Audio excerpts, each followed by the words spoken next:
What's up, YouTube? This is Bangalore Productions. Making a YouTube video today. I know a couple weeks ago I said I'd be getting more videos out. In the process of moving, as you can see, pull-up bar is gone. Moving into a new place. Hopefully once the move is done, I can get more content out for you guys. I'll be closer to where I actually go and train, so I'll be able to get more content out to you guys. Quick update though. So first of all, got a whiteboard. Great. Now when I'm making videos, if it would be easier to write something down than to explain it, I can write it down.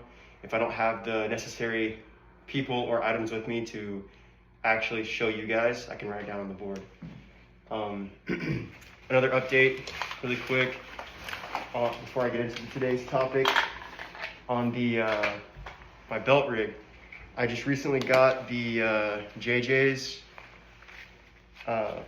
belt, not the Commander's webbing or the Chameleon webbing, just the Molly belt by itself. Now, the reason why, nothing against the British tactical belt at all. Great belt, it served me well.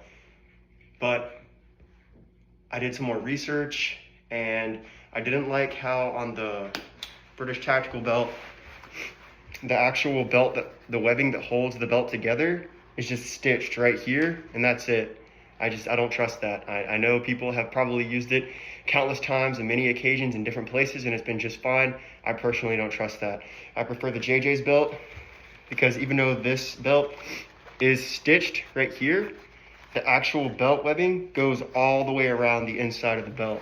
You can see where it's stitched right here, where the belt would be right above that, and it goes all the way around. The reasoning behind that, they say, is so whenever you have the belt and you pull it nice and tight, because the belt goes all the way around, it pulls the hip pad closer to your back and it kind of negates that sag that a lot of people experience with their belt rigs if they're running a belt that's just the webbing stitched right here and it doesn't go all the way around.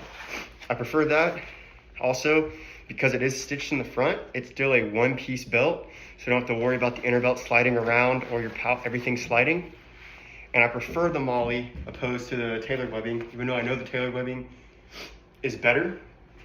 I prefer the Molly so I can configure my setup as I please, because I just ordered a almost like a butt pack from British Tactical. It's essentially just two of these pouches together, plus I'd say about a Molly's worth of space. So it takes up 5 columns of Molly, and it's gonna go right here where these two pouches are, because there's that piece of Molly in the center.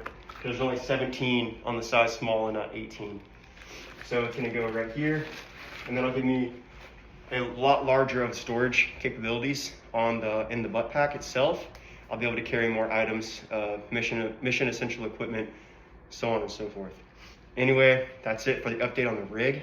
Now getting to today's topic, something that I was thinking about, reading through comments over the last couple weeks or the past month on both my videos, and just talking to friends, talking to people around me, getting more insight.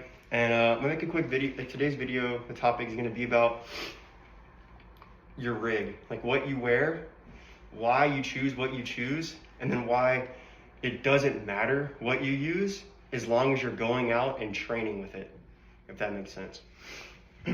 So I'll show you right now my other rig that I have set up.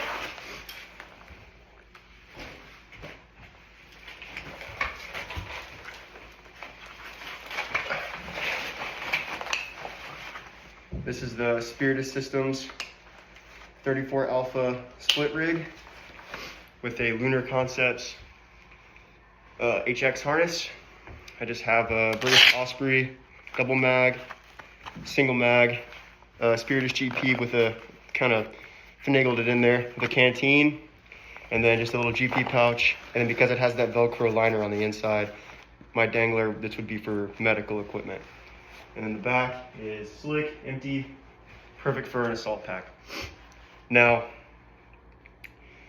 why your kit, in my opinion, doesn't matter, and I hate the argument that all kits, not all kits, but a lot of times people will say that, oh, that kit's stupid and dumb because I do this, or that kit's not gonna work when you have to do this. Well, let's be honest with ourselves. If something were to happen, we're not going to be able to go home and change our rigs. We're not going to be able to, oh crap, I need my recce rig. I have my assault rig on. Unless you actually have a safe house or a base of operations and you have a very large group with a fob and you can actually maintain that and you have the logistics to be able to get yourself to and from a certain location to change out rigs as you please, by all means do that. But I think that probably 98% of people that are prepared, like in a prepared situation, will not have access to doing that. So I think you need 1 or 2 rigs that you train regularly in, that not only could you use them independently, but you can use them together as well. I'll show you right now that if need be, if I had to absolutely do this, that it can be done. Do I recommend doubling up your rigs like this? Probably not. I've personally never trained with both of these on, but this is just to show that if you need to, for whatever reason, you can run 2 rigs and be just fine. Now, they mesh with each other pretty well. I plussed up 3 more magazines, and then with the Spiritus, you have those elastic inserts. I could probably carry more magazines if I needed to. I got extra water, extra GP items, the medical kit right here. I can still access these pouches down my commander's pouch, and I can still access my reloads and dump pouch right here. Now, would I probably wear it like this? Probably not. It'd be uncomfortable. And if I had to choose one rig to take, if I had to evacuate, leave, and go do the thing, it would definitely be this rig right here, because this is what I have the most training in terms of my personal kit, what I prefer the most, and what's more ergonomic for me in my situation. Now, what do you mean by it doesn't matter what rig you use? Shouldn't it matter? Isn't there stuff that's more ergonomic than the other? Or do I need plates? Or why not run a chest rig and an assault pack opposed to a belt rig? Well, I say that's just dependent on what you want your system to be and how you're going to train with it. Now with the belt rig, people say, well, if you have a belt rig, you can't get into a vehicle because it's so heavy and all the pouches on the back, you're gonna have a hard time getting into a vehicle. Well, watch this. I open the door, take my rig off, sit down in the seat, hold it in my lap, throw it on the floorboard. If I have to, I can throw it in the trunk or the bed of the truck, whatever it may be. It's that simple. And if you're smart and you prep your kit like you're supposed to, your pockets will have the necessary items that you need to survive without your kit.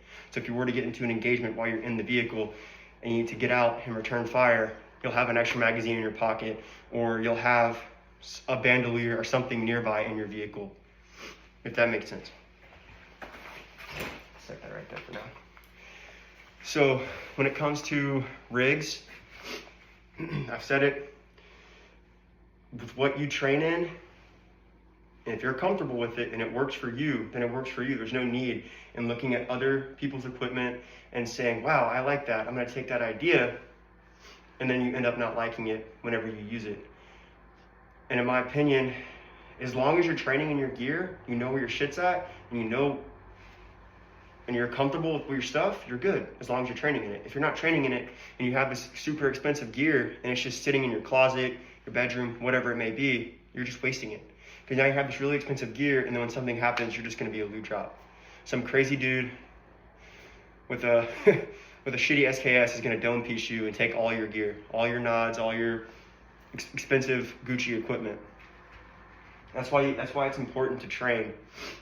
And when you're building out your rig, if you don't quite have one put together yet, I'll say when you're building your rig, the most important aspects of what you want on your rig is this.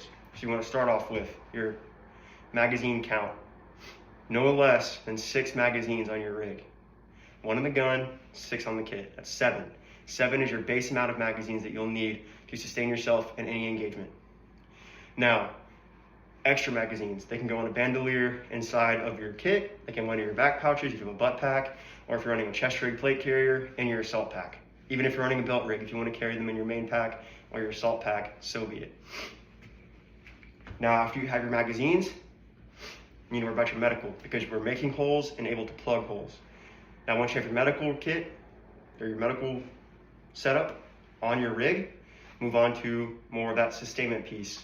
The most important being water. The bare minimum rig, no matter what you're running, whether it be a tap chest rig, a Spiritus chest rig, a Faro Concepts plate carrier, a Cry plate carrier, a belt rig like that, the three most important things you need is ammo, medical, and water. Without those three things, you're going to die. Now, if you want the lightest rig possible, minimalist micro man, all right, that's awesome. You have your little microfight chest rig, you have 3 magazines in it, you have a little bit of medical on it, and then you have all your waters in your sustainment pouch. Or you have a little water bottle pouch right here on your pants belt, whatever it may be. As long as those bases are covered and you have 6 magazines, medical and water, you're fine. You're ready to go out and train. That's all you need. Obviously plus your rifle. You don't need camo or Gucci gear, whatever, a helmet. You need able to carry 6 magazines, water, medical. I've said it plenty of times, so now you should understand. Now when we're adding on to our kits, we have those bases covered. We've gone out, we've trained, we've done things, we've tested out the kit. We like the way it fits, we like the way it feels, we feel comfortable in it, and we feel comfortable being able to engage a threat with our kit. Now it's our next priority. Moving more into that sustainment piece with our rigs. You're going to be sleeping outside. You're going to be having to possibly even hunt for your own food. You're going to have to be doing all kinds of survival things on top of tactical things. So now what we want to think about is what we're going to add into our main packs and our assault packs. Sleeping systems, food, water purification. And in my opinion, water purification can go in your right or left cargo pocket. Minimum of 3 systems to purify water. Boiling, iodine tablets, and like a water filtration system. If it's a big water filtration system, throw it in your main pack. If it's a pocket-sized one, keep it in your pocket. Because you also want to make sure that even if your kit is all rigged up, if for some reason you have to ditch it, you still have stuff you can survive off your person. Your first line, as you would say. Your first line is not your belt. Your first line is your body. Your second line is your belt rig, chest rig, plate carrier, whatever it may be. And then your third line is all your extra shit that you stuff into your assault pack, main pack, whatever it may be. Now, do you need all that extra shit on your kit? No. Can it go in your assault pack or a main pack? Yes. Why do I choose to keep it on my belt then, and not if it's easier to just have it in an assault pack or a main pack? Because that's what I choose. That's what I like to train in. And just to be quite frank, I like the aesthetic of a belt rig. I feel that it fits the idea of that militiaman. I like older historical things, and I feel like it's the most ergonomic for me in my situation and my body type. Moving on to some other little things that you might be interested in getting into later on. We'll talk about comms real quick. Integration into your kit. So it's a little bail thing, UV5R I believe, a little push to talk, and then a little whip antenna. All right, so with this, do you need this? No. And why? Why do you not need this? Well, you don't need this because if you're not running in a team and you're by yourself, this is pointless to have, and you're not going to be able to do anything. It's just going to essentially have a signal that people can follow to track you and kill you. If you are in a team, does everybody in the team need one of these? Maybe. I would say team leaders and above all carry a radio that's turned on so they can communicate to each other, and then everybody has a radio turned off in their kit somewhere that if they have to take the role of a team leader, squad leader, whatever it may be, they can grab this radio out of their kit. It's already pre-programmed, they turn it on, and now they can be the one talking in the radio. Something to think about. I will say, if you're by yourself and you don't have a team of guys you're working with, there's no need to have a radio. Moving on. Bayonet, fighting knife, whatever it may be. Do you need one? Yes. Why? Well, you need a knife in general as a part of your kit. I would even recommend putting this with those first 3 items. Having a knife to fight with. It doesn't have to be a bayonet. It doesn't have to be a big ass knife. It can be a pocket knife. But you need something that you can cut with. Not necessarily for fighting, but for just survival in general, to cut down twigs, make kindling for fire if you are available to make a fire and it wouldn't impede you or give away your position. And then just the bottom line for fighting, like this is, when you're out of ammo, you have this to fight with, or if you have to be stealthy, you have this to fight with. Why do I choose a bayonet? Well, this is why.